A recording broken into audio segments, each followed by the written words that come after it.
Olá, muito boa tarde a você que está ligado aqui no Notícias Agrícolas, aguardando pelas informações de mercado. Posso adiantar que foi um dia positivo, aliás, mais uma sessão positiva nessa semana lá em Chicago, e a gente tem os números interessantes até para serem analisados.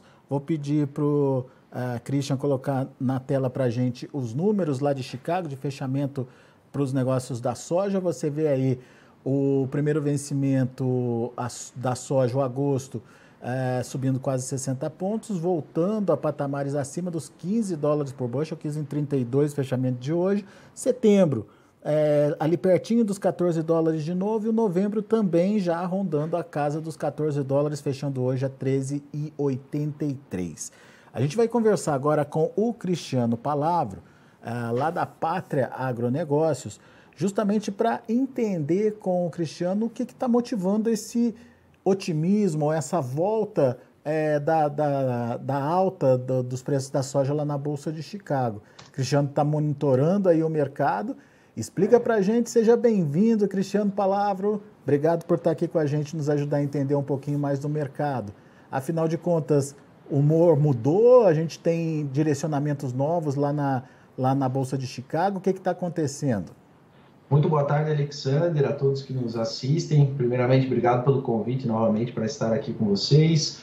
Bom, Alexander, realmente um segundo dia aí da semana, um segundo dia positivo para as cotações lá em Chicago e também aqui no Brasil. E a gente pode destacar alguns pontos que explicam parte desse otimismo que começa a voltar gradualmente para o mercado depois de quedas bem profundas, né, que a gente viu principalmente aí nas últimas 4 semanas.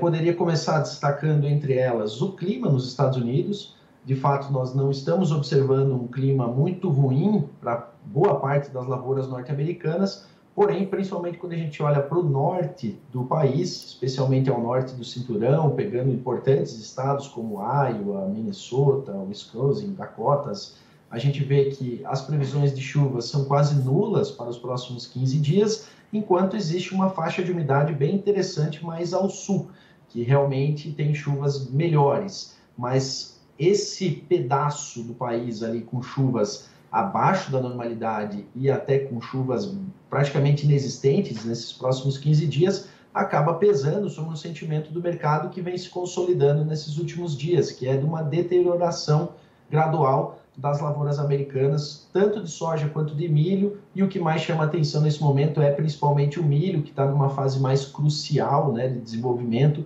A gente sabe, né, que o milho ele é mais sensível à falta de chuvas durante o início do seu período reprodutivo do que a soja, ele acaba tendo uma capacidade de recuperação menor. Ontem, no relatório de Crop Progress, né, o progresso de safra norte-americano, houve uma piora importante, novamente, nas condições das lavouras de milho, na soja também, mas em menor grau, mas, de certa forma, o clima dos Estados Unidos ainda acaba por jogar um pouco favorável ao suporte aos preços nesse momento, com um detalhe importante também, que apesar do arrefecimento das temperaturas desde a semana passada, quando chegou aquela massa de ar úmido e frio vinda do Canadá, o que se observa para o médio prazo, especialmente a partir do dia 5 de agosto, é um retorno de temperaturas bastante elevadas, aí pegando praticamente todo o cinturão, todo o delta do Mississippi, até grande parte das planícies do norte. Então, o mercado já começa a olhar um pouco mais suas previsões de médio prazo e isso acaba ajudando no suporte ao mercado nesse momento.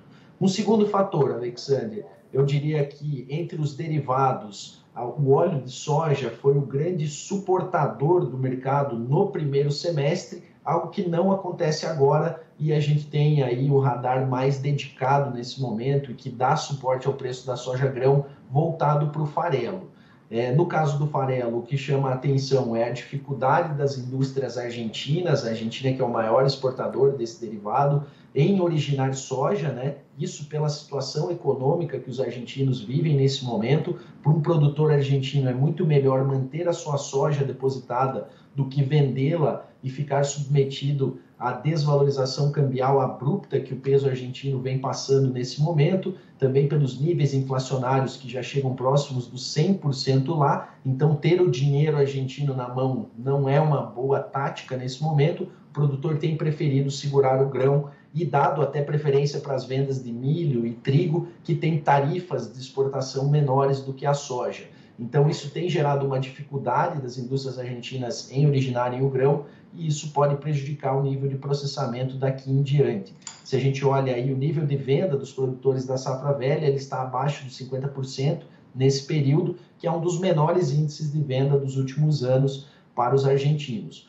Uma outra situação importante do farelo, já concluindo, é a situação da Europa também, que apesar de ser um grande importador de farelo, é também um grande produtor, um grande processador, e que tem nos custos de energia e na indisponibilidade de algumas fontes como o gás natural, uma grande preocupação nesse momento e que pode também gerar uma diminuição do potencial de processamento, deixando a União Europeia com uma maior necessidade de importações, o que também dá suporte para o farelo hoje. E isso fica muito claro quando a gente olha a Bolsa de Chicago, com o farelo aí subindo quase 4,5% hoje no dia, enquanto o óleo aí não teve impulso, ficou próximo aí da casa de 0,5% a 0,6% de alta nesse momento.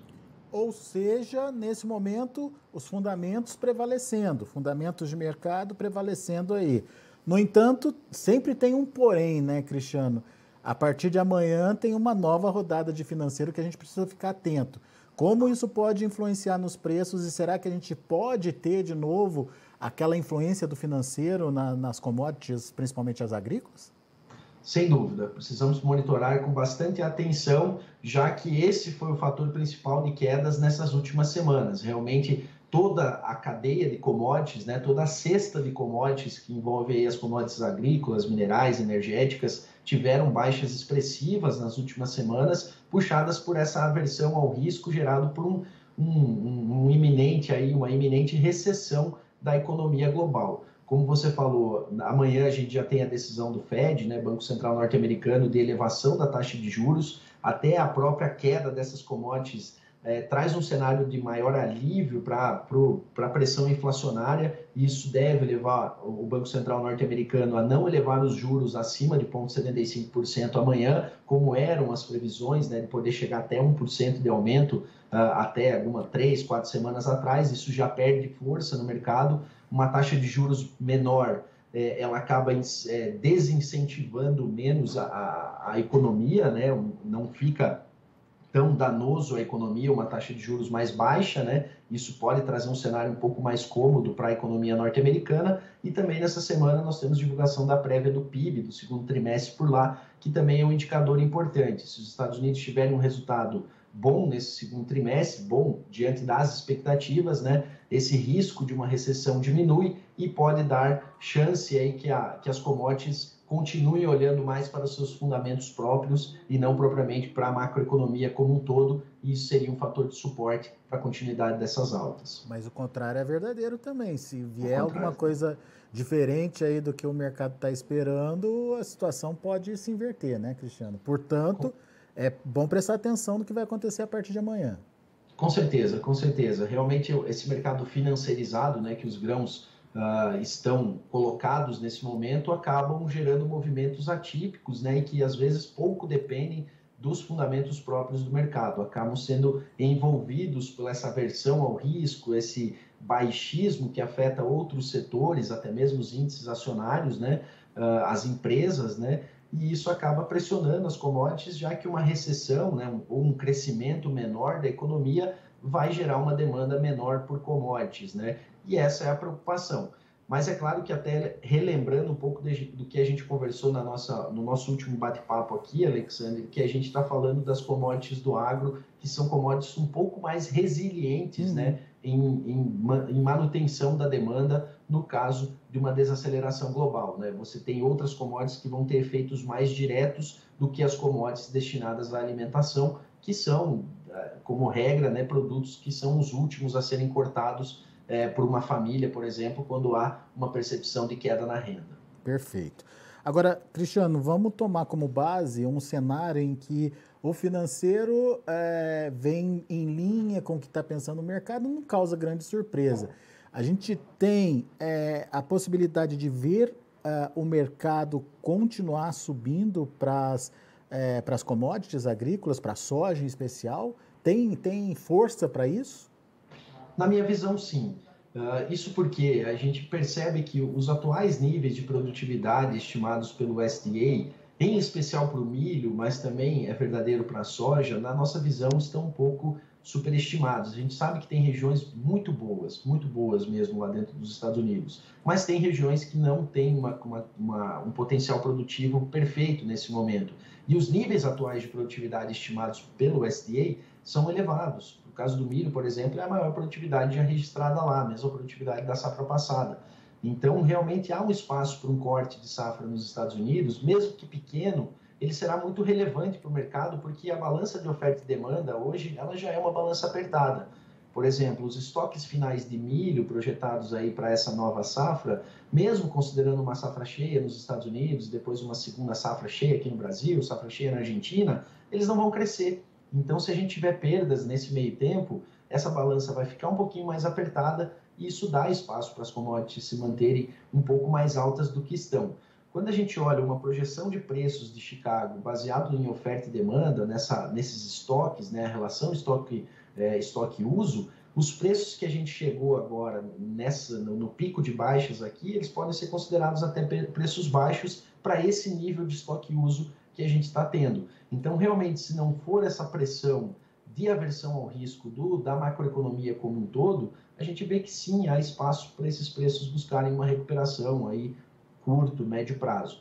É claro que a gente tem o fator dólar também nesse meio tempo, né? Um fator que é muito importante para nós porque acaba sendo uma salvaguarda, né? Se não fosse o dólar em alta nessas últimas semanas, realmente os preços aqui no Brasil estariam muito mais depreciados do que estão hoje.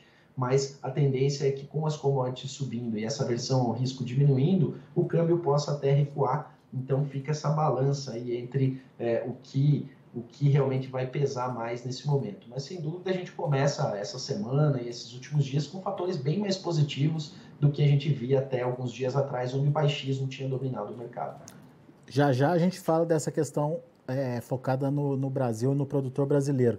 Mas antes disso, eu queria entender como é que vocês aí na Pátria estão observando a questão da demanda. A gente falou muito da oferta, do risco da oferta, mas a gente está vendo uma China aí patinando na demanda, né, no consumo aí, da soja. Para vocês é uma questão pontual, é uma questão estrutural, enfim, qual é a análise de vocês e qual o impacto disso na hora de se formar o preço? Sem dúvida, a China vai ter níveis de compra e processamento nesse ano muito menores do que teve no ano passado. Mas até lembro que a gente conversou sobre isso também, Alexander, que isso não é uma grande novidade, vamos dizer assim. É claro que esses níveis podem cair um pouco mais do que as atuais projeções, mas já tem alguns meses que o próprio USDA já fala uma redução significativa na demanda chinesa para esse ano de 2022, para esse ano comercial, né, que se encerra agora em agosto, ano internacional, né? Então isso já era algo previsto, vamos dizer assim. Mas realmente a China tem desacelerado as compras, o nível de compras semanais está muito baixo, né, para esse momento. A cobertura de compras dos chineses para agosto é quase total, eles já têm o volume que precisam para o processamento de agosto. Porém, quando a gente olha de setembro em diante, e em especial o mês de setembro, a cobertura de compras é muito baixa.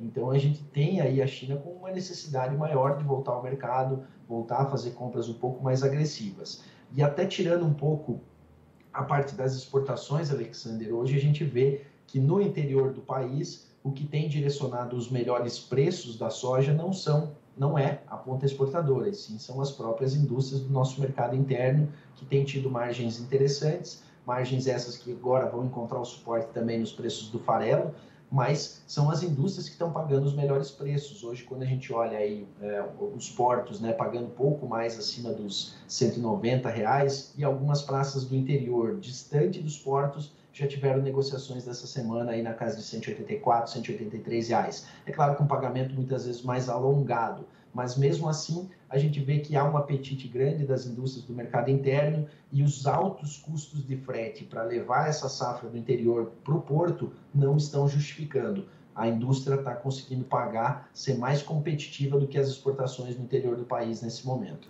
E essa demanda da indústria tem a ver com o quê, Cristiano? Por que ela está demandando mais nesse momento?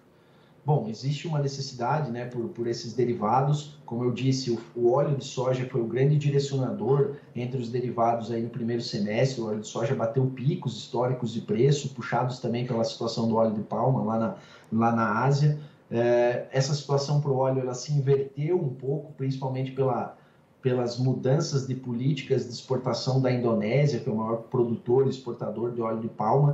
Realmente eles tiveram algumas medidas protecionistas para baixar o preço lá dentro, e essa política se mostrou, inicialmente fez os preços explodirem, depois derrubou drasticamente os preços do óleo de palma, que caíram quase 50% aí nesses últimos meses, e isso acabou arrastando o óleo de soja também.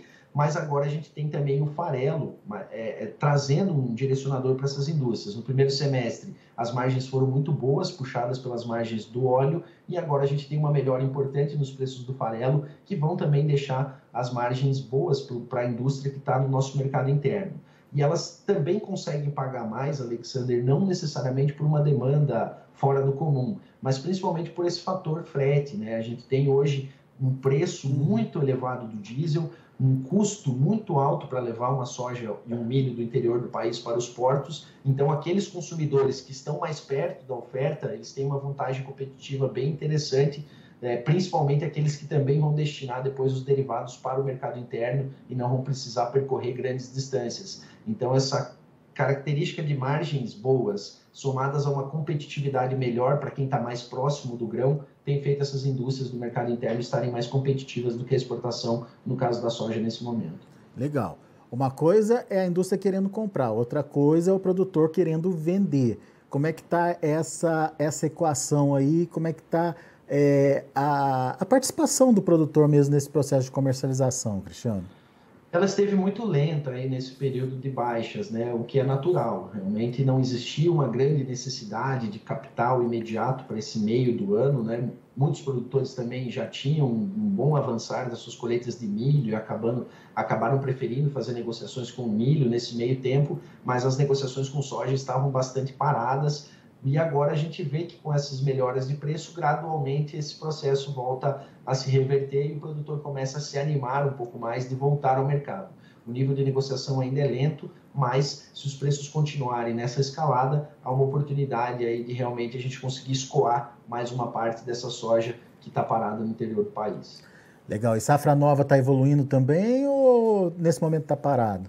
Muito parado, muito parado. Realmente as negociações para a safra nova estão bem lentas ainda. A gente sente uma grande preocupação por parte do produtor, realmente assustado. Muitos não travaram nada ainda para a safra 2023 e estão assumindo custos muito relevantes, muito altos, né? Então há uma grande preocupação, mas os preços ainda estão muito no limite. Quando a gente pega principalmente a cadeia de produtores que tem um grande percentual de suas áreas arrendadas, realmente a conta está muito apertada e nos atuais preços ofertados o produtor acaba não animando em entrar no mercado. O IFAG aí no seu estado fez umas contas aí que surpreendeu muita gente, né? R$10 mil o hectare da soja, o custo desse ano. Enfim, tá pesado, tá puxado, o produtor tem que ter estratégia mesmo para garantir, cobrir o custo de produção, pelo menos, né? E garantir a margem também. Sim, esses cálculos trazem ali uma composição total de custos, né? Colocando até custos de oportunidade, remuneração de capital fixo. Isso não representa diretamente um desembolso do produtor, né? Mas é claro que numa conta global vale a pena levar em consideração, mas sem dúvida, mesmo aqueles que analisam mais o custo operacional, somado à depreciação e o custo do financeiro, mesmo assim ainda é um custo de produção muito superior ao que a gente tinha nos últimos anos e que vai colocar a margem, apesar de ainda positiva, em alguns casos, muito, muito apertada, principalmente em relação ao ano passado e à safra 2021. É isso. Cristiano Palavra, meu amigo, obrigado mais uma vez pela sua participação aqui conosco. Volte sempre, é sempre bom te ouvir. Muito obrigado pelo convite. Desejo aí uma ótima terça-feira a todos e uma boa semana. Grande abraço. Valeu, abraço para você. Tá aí Cristiano Palavra, Pátria Agronegócios, aqui com a gente, trazendo as informações, as justificativas para essa movimentação lá em Chicago. Movimentação positiva, como a gente vai conferir agora na tela. Vamos lá? Agosto, $15,32 por bushel, quase 60 pontos de alta. Setembro, $13,99 por bushel, 43 pontos mais 75 de elevação. Novembro, $13,83 por bushel, 37 pontos mais 75. E o janeiro, 37 pontos de alta, 37 redondinho, com $13,90 por bushel. Vamos ver o milho. Milho também positivo, 17 pontos para setembro, que fechou a $5,97. Para dezembro, a mesma alta, que fechou a $6 por bushel. O março, $6,07 por bushel, quase 17 de alta. E o maio, $6,11 por bushel, 16,5 pontos de elevação. Vamos ver o trigo. Trigo também subindo de forma significativa, 33, quase 34 pontos para o setembro, que fechou a $8,03 por bushel. Para dezembro, $8,22 por bushel, 33,5 pontos. Para março, $8,37 por bushel, subindo 33 pontos. E o maio de 2023 já, $8,44 por bushel, 32 pontos mais 25 de alta. São os números de hoje de fechamento do mercado lá na Bolsa de Chicago. A gente vai ficando por aqui. Agradeço muito a sua atenção, a sua audiência. Notícias Agrícolas, 25 anos ao lado do produtor rural. Se inscreva em nossas mídias sociais. No Facebook, Notícias Agrícolas. No Instagram, @Notícias Agrícolas. E em nosso Twitter, @Norteagri. E para não perder nenhum vídeo, não se esqueça de nos acompanhar no YouTube e na Twitch, Notícias Agrícolas Oficial.